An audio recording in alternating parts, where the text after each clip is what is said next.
ఇప్పుడు మీరు ప్రధానంగా సెకండ్ రౌండ్ లో లేవనెత్తింది రాజకీయ హత్యల మీద ఏదైతే సంఖ్యోడు చెప్తే, మన ప్యానల్ వారేమో రాజకీయ హత్యలకి మానభంగాలు లేకపోతే వివిధ హత్యలు కూడా లింక్ చేస్తారు. ఆ రకంగా మీరు 36 సంఖ్య పెంచారా? ఒక ప్రశ్న. రెండో ప్రశ్న, అసలు మీ పేపర్లో 18వ తారీఖు పేపర్లోనే కాదు, ప్రధానమంత్రి నరేంద్ర మోడీ గారికి జగన్మోహన్ రెడ్డి గారు ఫిర్యాదు చేశారు జూలై 18వ తారీఖు.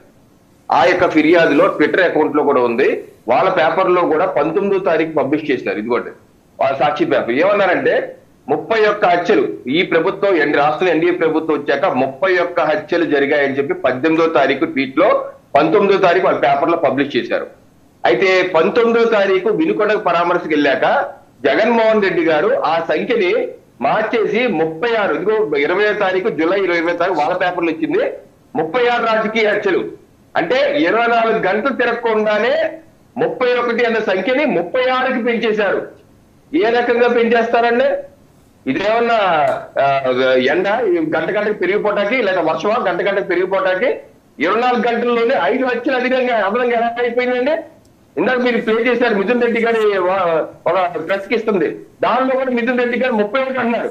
అంటే 31 అంటారు, 36 అంటారు, మళ్ళీ 31 అంటారు. మీ ఇష్టమైన సంఖ్య. ఇంకా అసత్య ప్రచారాలు చేసుకుంటూ ఒక్కసారి మిథున్ రెడ్డి రవికిరణ్ గారు ఒక్కసారి మిథున్ రెడ్డి మాట్లాడిన చూద్దాం. ఒక్కసారి కైండ్లీ ఒకసారి చూద్దాం ఆయన ఏం మాట్లాడారు. ఈరోజు ఇవన్నీ కూడా హైలైట్ చేస్తూ దాదాపు 31 మర్డర్లు జరిగాయి. మాపైనే రెడ్డప్ప గారు దాదాపు 75 సంవత్సరాలు, అదేవిధంగా మేము. సో చూసాం కదా, ఇప్పుడు రవికిరణ్ గారు అన్నట్టు ఆయన 31 అన్నాడు. ఆయన 31 అన్నారు. ఆయన 31. మరి మీరు చెప్తుంది 36. నేను అబద్ధాలు అర్థం ఏంటి?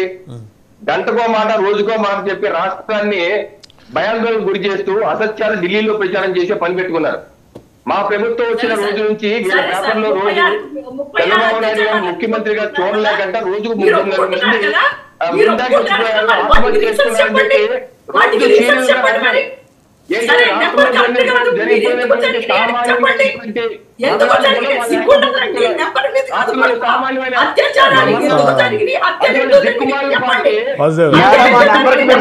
చెప్పాలి. ఉపయోగించి 36 24 గంటలు వెళ్ళిపోయింది అడుగుతున్నారు. దానికి సమాధానం